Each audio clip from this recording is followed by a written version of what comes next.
Dapiton mo na ko sa pag-abli sa inyong mga Biblia in the book of Psalms. Psalms 34. Psalms 34. And let us read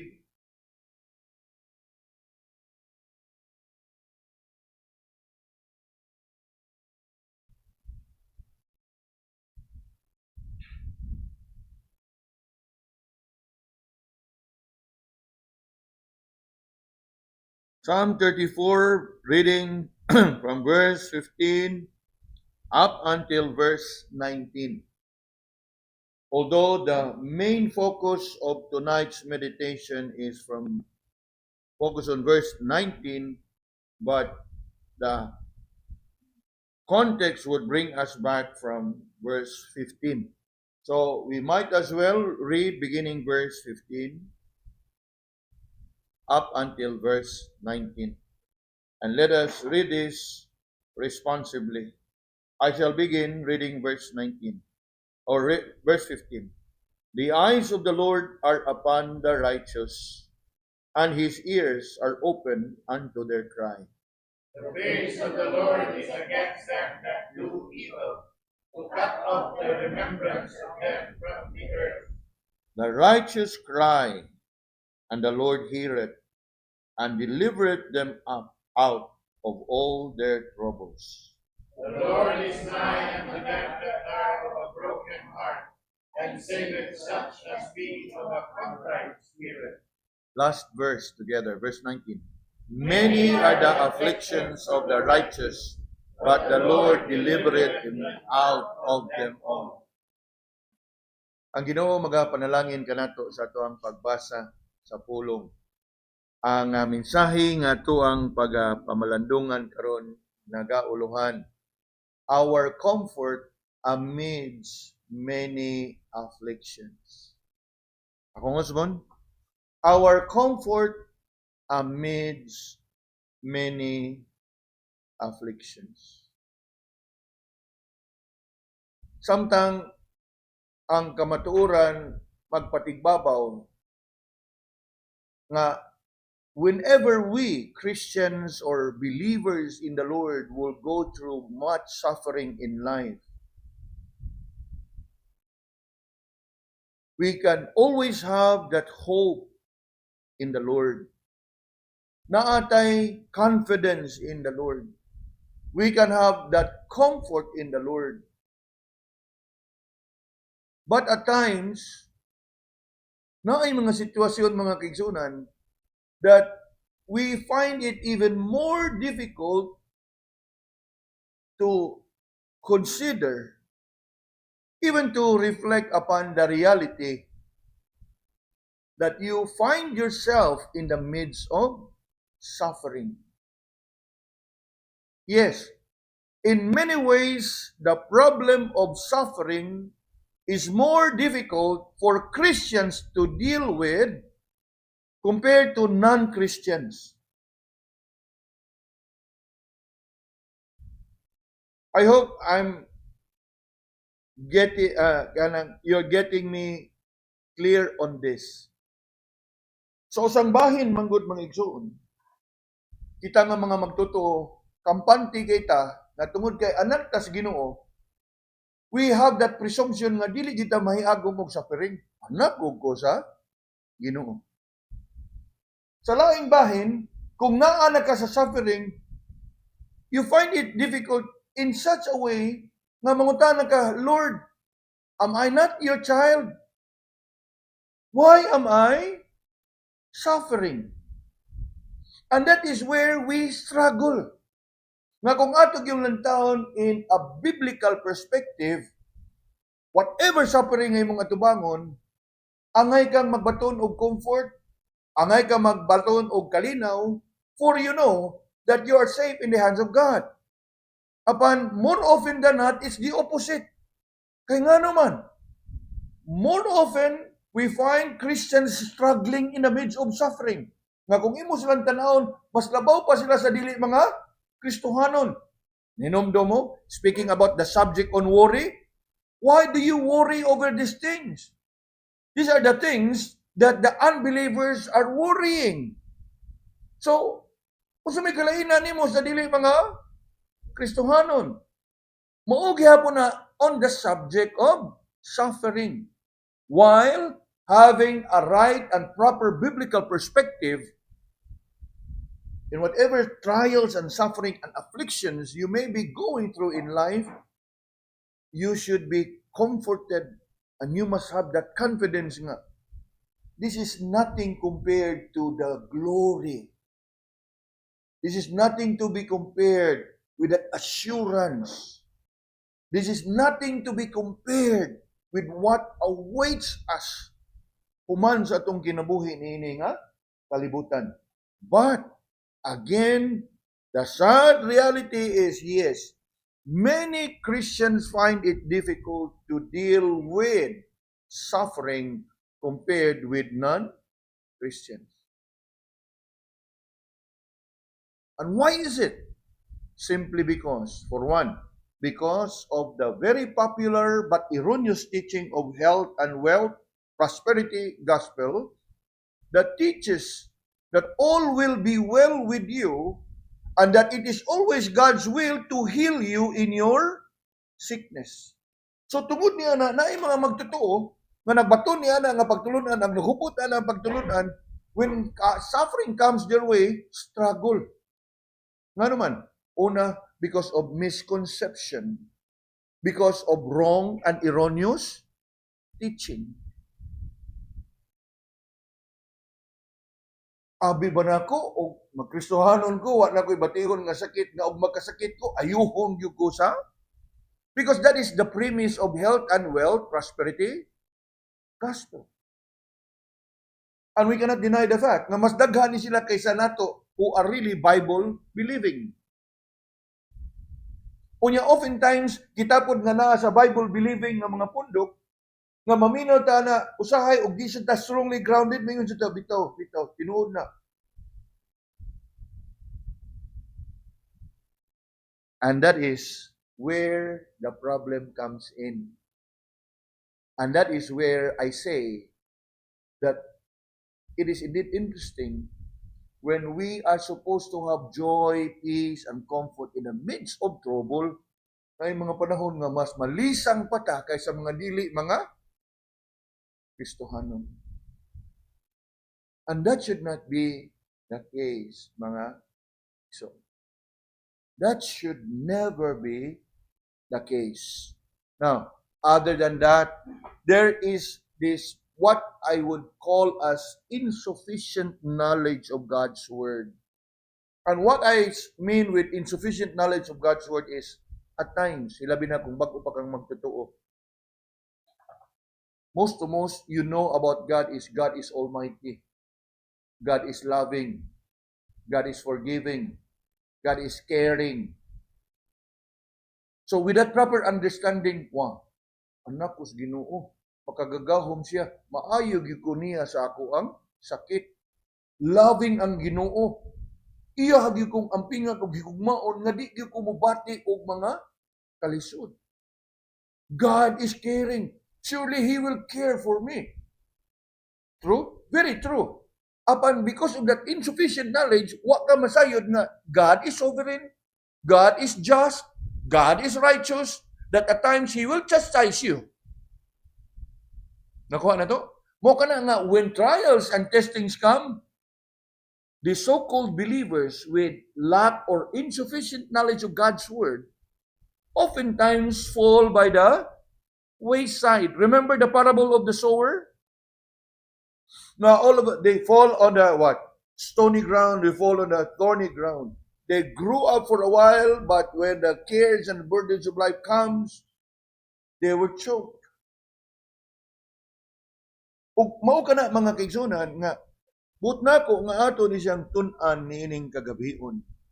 That while it is true that God is loving, God is good, God is caring, God is a compassionate God, and He is the Almighty God, that nothing is impossible with Him, you need to understand that it does not follow that because God is good and God is faithful and God is almighty, it does not follow that He will not allow His people to suffer.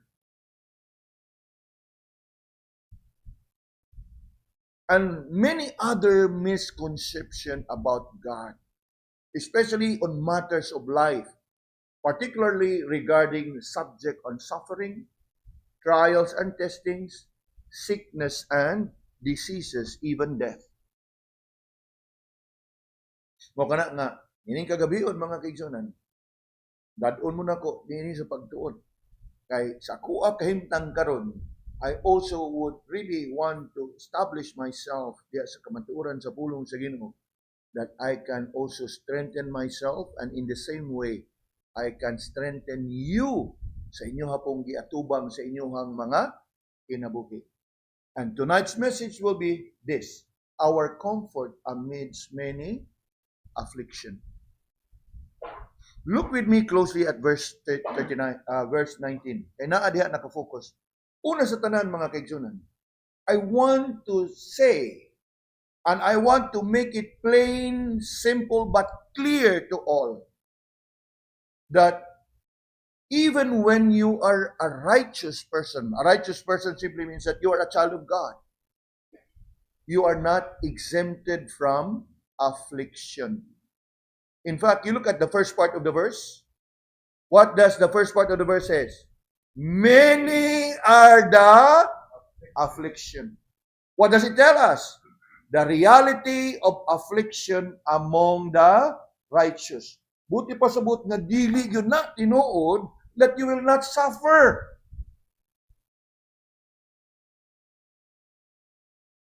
Claro.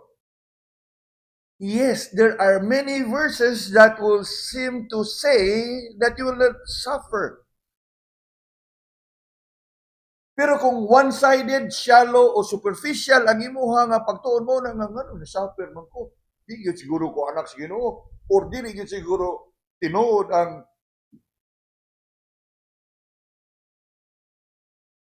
You look at what the Bible says. Many are the afflictions of who? The righteous.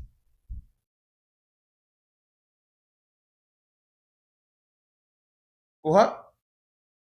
Tungod niya na mga kaigsunan, I want us to understand this.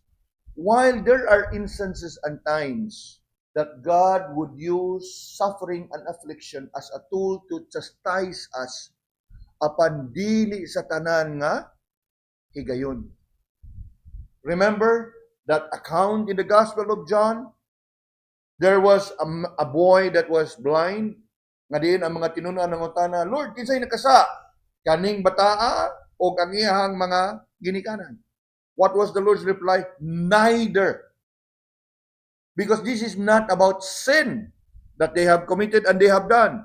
This is for the purpose nga ang Ginoo mahimaya sa iyang unsa iyang buhaton anang bataa. And that is another misconception. Another misconception na diin mubati gani ka kalisod o naagani kay mga balatian, naagani kay giagian nga mga lisod nga mga sitwasyon, kana gigabaan. You know, that is what we often hear from, especially in our country. Gigabaan. Now, what about this? Many are the afflictions of the kisikingon, righteous. So, I want us to understand this, mga kaigsunan, that while God can use affliction at times as a tool or as a means to chastise His people, but it does not always mean and follow na mauna iyahang katuyuan. Because the verse itself, many are the afflictions of the righteous. He's not talking about sinners here. He's not talking about wicked people here. He's not talking about erring or disobedient or rebellious children in this context. In fact, kung balikan na to in verse 15, kung siya itong mabasa diha, the eyes of the Lord are upon the righteous. The context is about the righteous. Kung imo itong tanahon ang verse 16, the contrast, the face of the Lord is against them that do evil. So verse 19 is not about those that do evil, but those that are righteous. And yet, you cannot deny the fact that the verse begins, many. Many means what? Daghan. Daghan ang unsa? Afflictions. So what does it tell us? Yes, I want us to see in here the reality of affliction or suffering among the righteous. Meaning, listen carefully, the righteous are not exempted nor excused from affliction.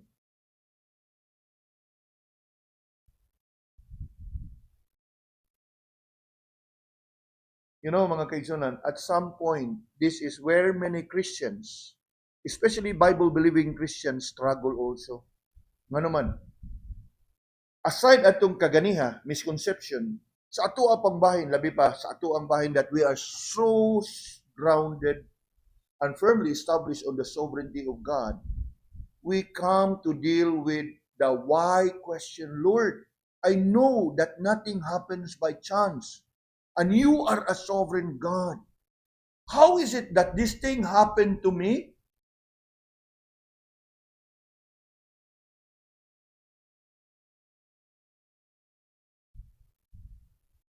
Nakuha na to? In other words, dali kay ta nga mupuntiriyas Ginoo nga, Lord, gikan gyud nimo, di gyud ko masayop. Gikan gyud nimo because nothing happens by chance. This is ordained.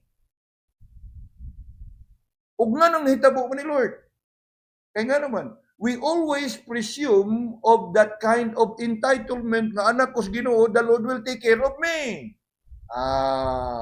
So ug mao na, then you fall short of your understanding of the sovereignty of God. The sovereignty of God does not mean nga ang tanan nga iyang buhaton nimo puros lang maayo. Do you follow? In fact, if you study carefully the Bible, tanan sa iyahang mga alagad. You think about Abraham, Isaac, Jacob. They all go through their share of afflictions of life. It may not necessarily be in form of sickness and diseases, but challenges, trials, ordeals. Then we think of Joseph. We think of Moses, Joshua, and all the people of Israel. They all have their share of what? Affliction, of suffering. So, kana magpahinumdum na to that the righteous are not exempted nor excused from affliction. In fact, if we put it the other way, the righteous are subject to affliction.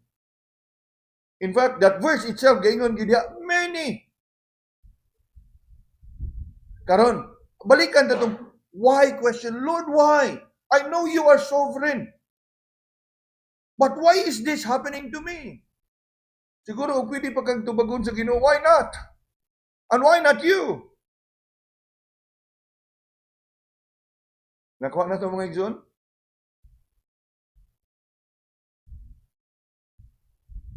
Gani, ako din gi-share diha ninyo because I'm going through this. Ako ang, Lord, nangalagad ko din.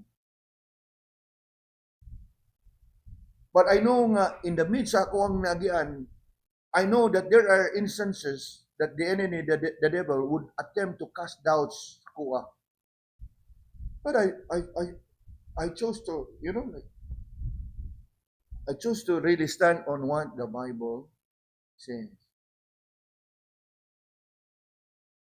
Kaya posible kayo, dili gini mo ligon ng tugalingon, alawa, taas-taas nga katuigan ng alagad sa Ginoo niya sa iyang gihatag nimo.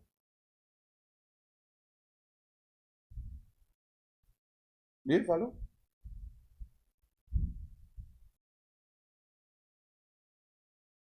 Og sovereign pagid siya, og nikir pagid siya nimo, nganong wa manggid niya dad-anas doktor sa sayo pa panahon. Nganong gihuwat pa man nga murag ni lukdo nagkadiya sa kanang usa ka butong. Of course, I don't want to show off ang nga tanan man. I shared with you last Sunday. The size according to the CT scan is 16 cm. 9 cm. Yang iyang gibakod is 6 cm. Nothing happens by chance. Muna karon pod, sa og sa yano pa ni nga kanang tinambal nga istorya, mangugat na tag nganong dugay man kanang resulta mo gawas, nganong life threatening ni, life and death ni.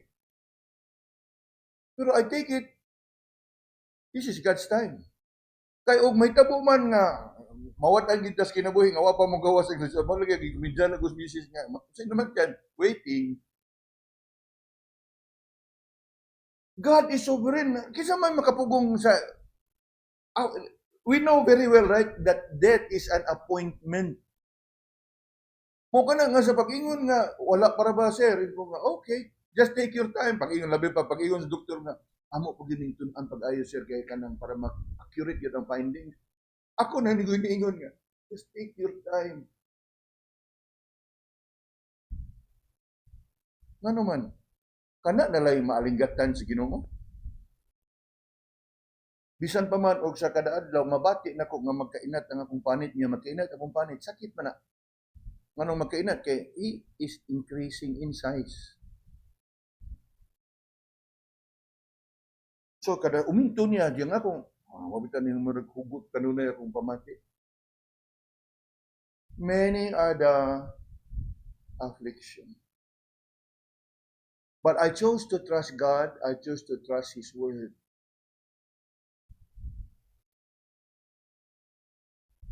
And I am sharing this with you haron na kamo usab dili na mo makuratan ba. Anak ko, Ginoo, why is this happening? Anak ko, Ginoo, why is this happening? Ana bitaw mingon nito, why Lord? Why Lord? Lagi kung pwede ba ka tubagod sa Ginoo, why not you? Do you think you're far better than Job?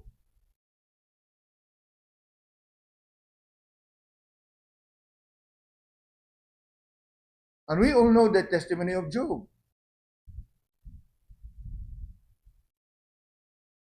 Many are the afflictions of the righteous. And I want us to understand this. Yes, we know very well. Yeah, we're so proud of sovereign reform theology, sovereignty of God. Pero Lord, sovereign magkaka, ngano murag nalipat ka ni, wag ko nimo mabantayi. Wag ko nimo mapanalip di aning bukol. Now, for all you know, God purpose anang bukula. Nakuha na to? Mo ka na nga, I refuse to be bothered. Yes. Hangtod nga, I was telling Elder Ili kagapon, Elder, salamat kay ingon siya nga, Pastor, asa kong makatabang. Abiso lang niya. Salamat kay Elder, moabot na gid ka diha. Pero sa pagkakaroon, by God's grace, makabarog na pa ko, kusog na mabarog o makasulti pa ko. I would continue to serve the Lord. Kana siguro, hospital ang pagpapahiro pag hospital. Sige po diyan pagwali. So ako siya gingnan ni katawa ina si Elder Ili. Although makita lang ko si Elder Ili na seryoso po ba. Hindi ko sige lang Elder.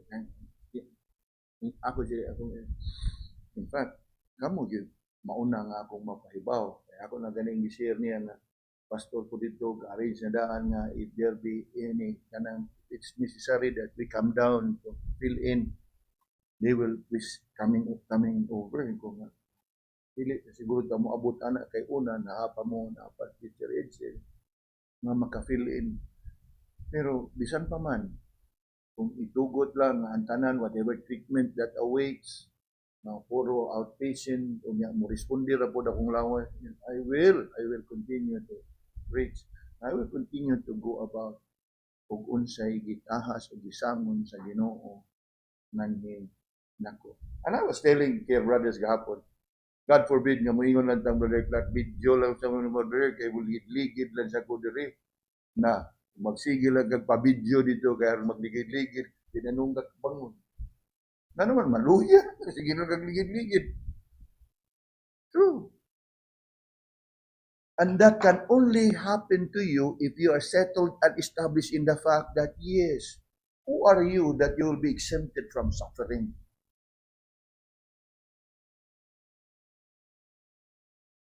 Na simple. We all know the story of Job. You think you're better? Salamat na lang sa Ginoo. It's not for us to assume, it's not for us to presume, but yes, ayaw pag-assume na you are better than Job. That means na it is possible that you are being tested and tried by the Lord, and you are being tempted by the devil. Job was not excused. Job was not exempted. Kinsa kung ka nga exempted. Kinsa kung ka nga i-immune. Ayaw na, kaya ako na.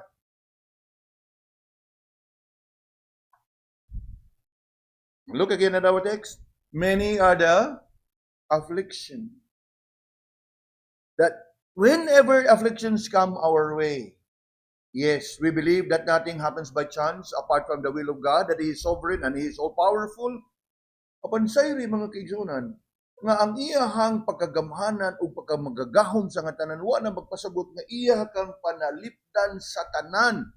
Kay nga naman, for all you know, na ay mga panahon nga ang Ginoo dili lang sa tanang panahon ay purpose and mean it not for chastisement but for building you up even more. Old Testament Job, New Testament Paul, the thorn in the flesh. Gani nangayog sa Ginoo, Lord, kuha ni Lord.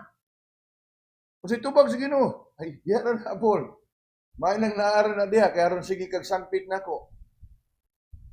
My grace is sufficient for thee. Kung lagi na kaganiha, my wife was telling me, kaybaw, kung nakaybaw ka na sila nga, sa imong sitwasyon, no? Hindi ko nga, ay, ano lang to. Kahit ang ato biyang pagngadto, nga ato silang makomfort niya, ato hino na to, ato silang sultihan po sa to. Kasi musamot na yung kahugno ang imong bisitahan. In fact, dito kaganiha sa among pakikinabi, ako sa Brad, nga napo ko yung mga gitamati sa ako ang casing, ako yung mga maintenance, pantaliwa nining tanan, napadayon ko nga gasalig sa Ginoo. That's the most that I can share.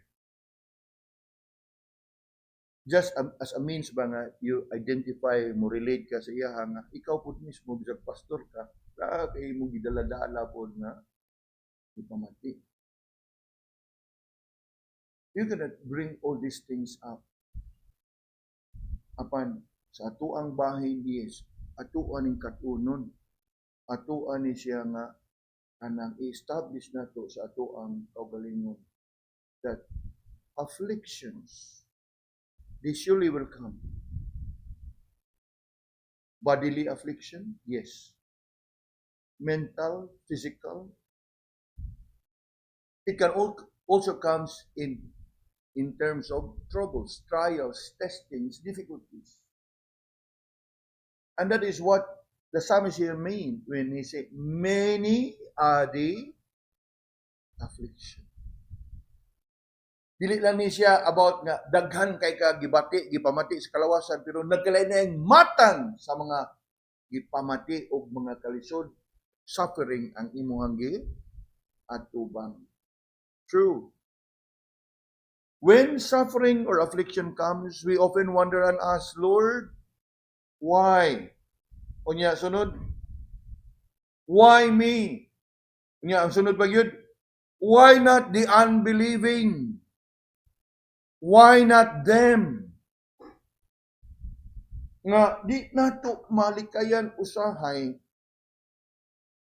While it is a privilege that we are God's children, pero ayaw ipalapad pag-ayo ang imong pag-claim. Anang gigamit nito na we claim. What claim?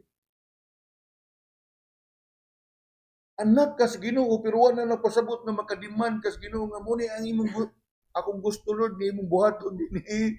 Nako. Anak kas Ginoo, apan you are still subject and in total control sa iyang katuyuan, sa iyang kabubuton diha sa imuhang mga kinabuhi. It is not for us to pick and choose. Lord, kanilang. Kung ato ang ingnon ng Ginoo nga okay ra ko ani Lord, ayaw lang na.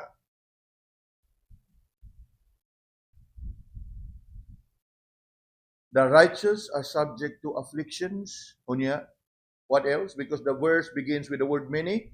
Not only that the righteous are subject to afflictions, the righteous are subject to many afflictions. In fact, si Job mismo has something to say on this. If you can turn your Bibles for a while to the book of Job. Book of Job, chapter 14. And look with me at verse 1 and verse 2. Book of Job, chapter 14, verse 1 and verse 2. And this is what we read. Man that is born of a woman is few days and what? Full of many afflictions, full of trouble. Sa mga kaigsunan, that there's no such thing as trouble-free life.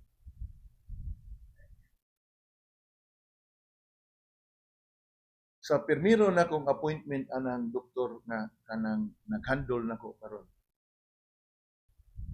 It's a thoracic, dili Jurassic, thoracic surgeon. In other words, specialista gid siya diri sa kanang within sa imuhang kanang ribs, chest, and everything.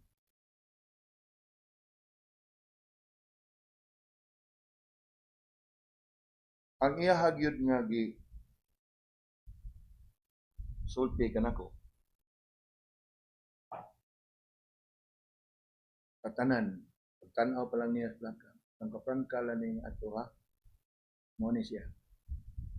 Pero ingon lagi siya nga, magkuhat lagi apon ta sa resulta. Niya, gani. Ang una yun gisulti niya sa pamilya, sa akong asawa. Ayaw lang ni siya ipa-stress. Kay ang stress usag yun sa makapatrigger nga mo tatay. So sa kung na posible ba ko nang dili ka ma-stress? Nabay adlaw nga dili mo ma-stress, tell me.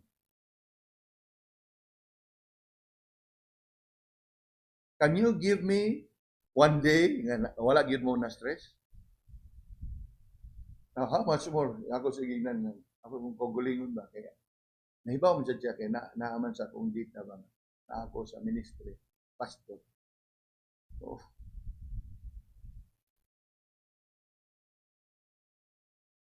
do you think it is possible for a pastor to have at least one day off from stress?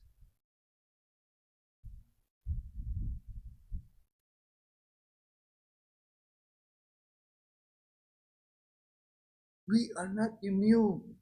Sige ni Job ya. Man that is born of a woman is few days and what? Full of trouble. So mo na yung realidad sa kinabuhi. Unya, you look at verse 2. Ang realidad sa kinabuhi o ang realidad sa kamatayon. Verse 2. Verse 1, reality of life. Verse 2, reality of death. Ang ganahan mong outline na nga verse ba? You look at verse 2. He cometh forth like a flower and is what? Cut down. He fleeth also as a shadow and what? Continueth not. It's a figurative expression of the reality that one day soon, in the midst of all their trouble, you'll be laid to rest. Ingon diha, fleeth as a shadow and continueth not. This is one truth in which we should be established. Nga sa ato ang kinabuhi, mga kaigsunan, we surely will go through many troubles. We surely will go through many afflictions. We surely will be subjected to many suffering. Apan, kaliwa niya na, I want us now to consider the reality of affliction among the righteous. And I hope this is, ingon pa nato, settled na diha sa inyong kasing-kasing, nasa sunod gayon nga makadungog pa mo og mga impressive kayong mga magwawali, high kanang ingon pa na to, high caliber nga magwawali nga moingon ayaw na. We can think of many verses in the Bible, but just this one verse, I think it would suffice. Many are the affliction of the righteous. Bahala pag pila ka, doktorate ng ilang ipangkuan, ayaw na mo paminaw. Mamingon nga walay affliction wa. Ang pung sa Ginoo mismo ningon nga unsa? Many. Apan ang verse did not start and end there. From that reality of affliction among the righteous, the psalmist also mentioned about the comfort of the righteous in the midst of affliction. Asa ang comfort? No, sa ikaduhang bahin. But, you know the word but, right? When there is that but, there is a shift of thought. From negative, ang sunod ana, positive. If it begins with a positive, then sunod ana is negative. So, yes, it is true. It is a fact. It is real that the righteous will go through much affliction. But the comfort is in the midst of affliction, what? But the Lord deliver him out of them all. Look at that.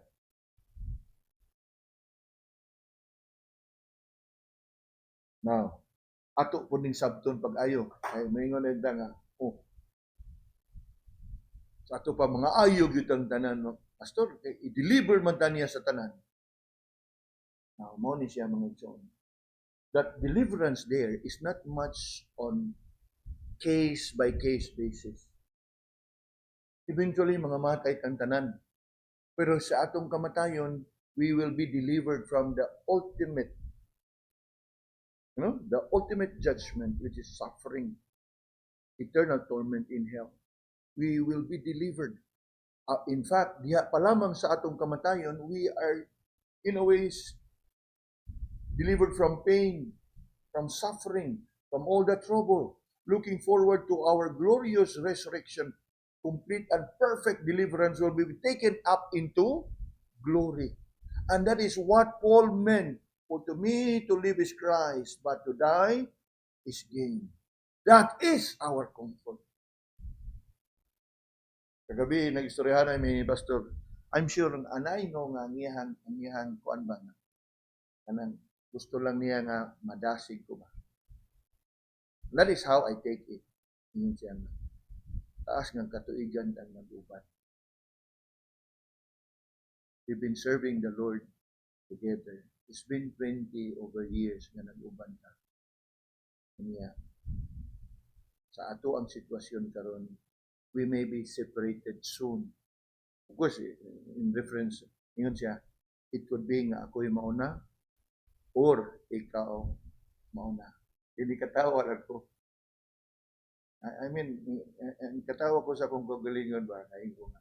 Nagiharag yun ni Kuanay nga, dasig ba. Of course, knowing him, he is always been a father figure ba. Although, being a father figure, at times, he can go down nga murabag iya kung istoryaon isip na igala. So, taas-taas na ta nga, murabag og sa nagbinisaya pa siguro may istorya, taas na pinagsamahan sa pagpangalagad sa Ginoo. Unya karon galantaw ko murag sa dili madugay ana. Sige lang pastor. Kay abot man gyapon ta dito sa. So ingon siya nga, yes, amen, ana. So nindot ang mo nga kanang istorya. But then again, I take comfort na whatever awaits me in this life, it will be for my gain. And that is what the psalmist here meant. But the Lord delivered him up. No? Ingon dia, tanawa ko ng bahin dia. The Lord delivered him out of them all. Dili ni siya nato sabton nga delivered him out sa ato ba maayog yung kastanan. Believe. Dili na mao. Because that deliverance there can mean, yes, temporary physical deliverance, but it points us to the ultimate deliverance. Kaya nga naman, kaya og imo nang i-apply din nawa na. Way mga matay. Mabangkra pang punerarya o tanan maayo. Have you realized that? Wala yung mga hintig life plan.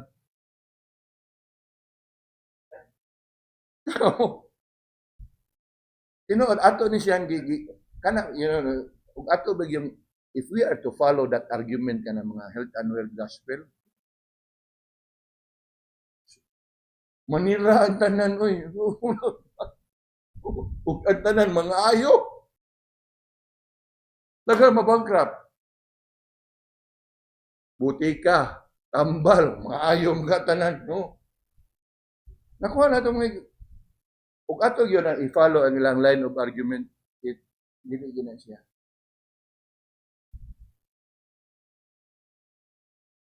Many are the afflictions of the righteous, but the Lord delivered him all out. That's the comfort. Now, medyo ni sobrang na tagamay. I just bring to you a few more. The comfort of the righteous is not that you will be free, excused, immune, exempted from suffering, but the comfort is here, that the Lord will deliver you out of them all. And we already have established the fact that this is not about delivering from all the sickness, that all will be healed, but it refers to God's deliverance, the ultimate deliverance from all the consequences ining tanan. But, kaliwa ni ana, sa ato ang pagkinabuhi dinhi, you can take comfort in the Lord. Nga naman, you look with me in verse 15, atong gibasa kaganiha. Nga samtang naata dinhi, going through many afflictions, you can always take comfort that the eyes of the Lord are upon you. So He is watching. And what else? And His ears are open to their cry. So that is our comfort. But when we are in the midst of affliction and suffering, we can cast our cares. We can pray unto Him. We can ask for His mercy and grace, whether to sustain us or to heal us from our sickness. Are we following? That is our comfort.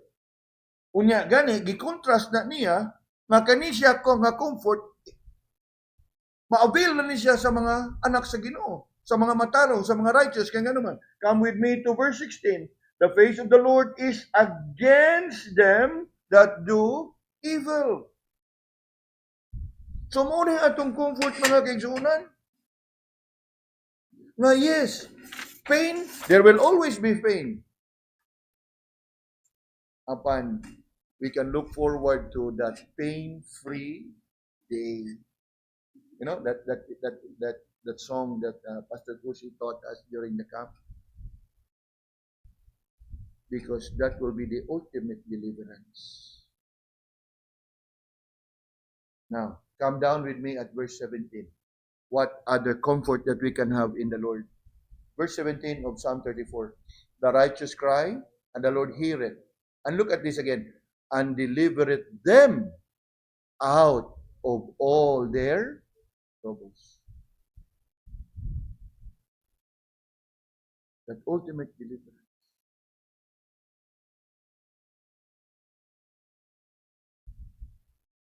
Then what more?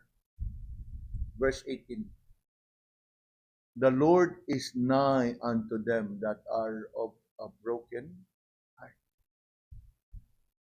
and saveth such as be of a contrite spirit. Mga kaigsuonan, here is the comfort of the righteous amidst affliction. I don't know about you, but this is where my comfort is.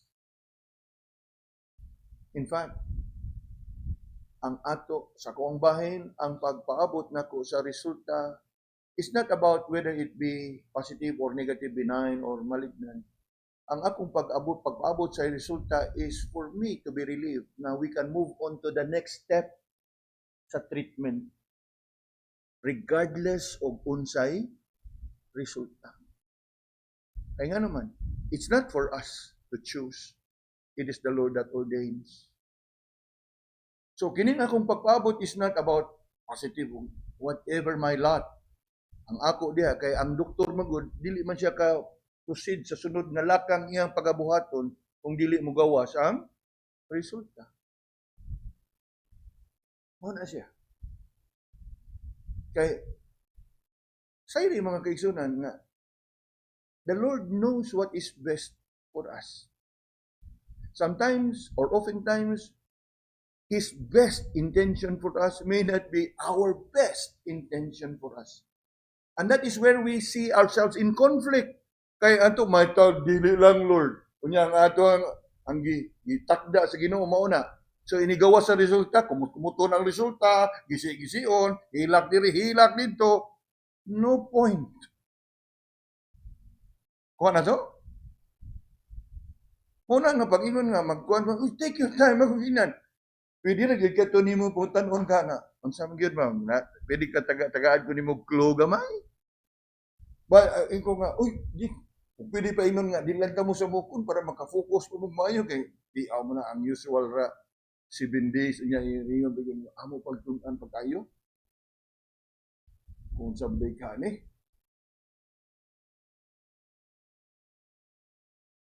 But take your time. Ay nga naman. I have come to the point that trusting everything to the Lord. Ang uban, we pull strings. It's a head, ani. It's a howd, ani. Atong bin, lion na to. Ay, ayaw na. Kaya nga naman, kana ilaha niya, ilaha. The Lord knows, kaya siya may design ga purpose, ha?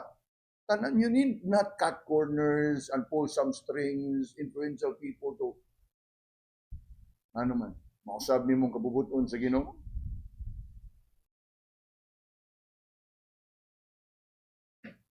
Kuha na ito mga igsoon. Now, yes, ingon pa na to, this subject has become like personal, pero I thought about sharing these matters to you kay at some point, you also have your share of affliction. It may not be of the same kind or of the same level sa uban ng mga kaimtang, but just the same. The principles, the truth, applies sa ato ang mga kinabuhi. And so, afflictions come, infirmities come, trials and testings come, whatever it is that comes your way, take comfort in what? In the Lord. Kaya ang tanan gyud diha nga mga verses nga atong you encircle the word Lord. The Lord, the Lord, the Lord, the Lord. Tan-awa ra guna gikan sa verse 15. It is the Lord that will do great and mighty things diha sa atong mga kinabuhi. Doctors, they are just instruments. Medicines, same. At the end of the day, it is about the Almighty God, the omnipotent, the omniscient God, the all-knowing and the all-wise God. Kung unsay iyang katuyuan para kanato, let us take comfort. Let us take comfort. And continue to be still before Him. Remember that? Psalm 46 verse 10. Be still and know that I am. And so, mga kaigsonan, asa mong dapita sa inyo mga kinabuhi karon ug unsa nga mga sitwasyon ang inyong giatubang, take comfort. It is part and parcel of life. Ingon pa nila, no? That's part and parcel of life. Sa mga katigungan pa, lamas sa kinabuhi. Apan, mga kaigsonan, more than just part and parcel of life. Siguro ato pang sharpen ato ang pagpanabot ba? They are God's appointment. Wag yun kayo mahimo na. If it is appointed by God, imuhang yung isubmit, imuhang galingon. Kaya the more you submit and yield yourself to God's appointment, the more life becomes easy and light. Pero mo, kanunay kang ga-struggle, you will continue to struggle. Apan, kung imong dawaton, you continue to enjoy. Ingon pa sa mga katiguangan nga lamas sa kinabuhi, na ukos lamas sa kinabuhi, di ba? Unya, kung imong tanawon ang lamas, it adds what? Taste, savor, flavor, di ba? No? More than that, it is God's appointment. And you know, God's appointment? All things work together for good to them that love God, to them who are the called. Are we not called? According to His. Yes, mga kaigsunan. Take comfort in the Lord. Don't look much on your situation and circumstances and even your condition. Look to the Lord and be still before Him.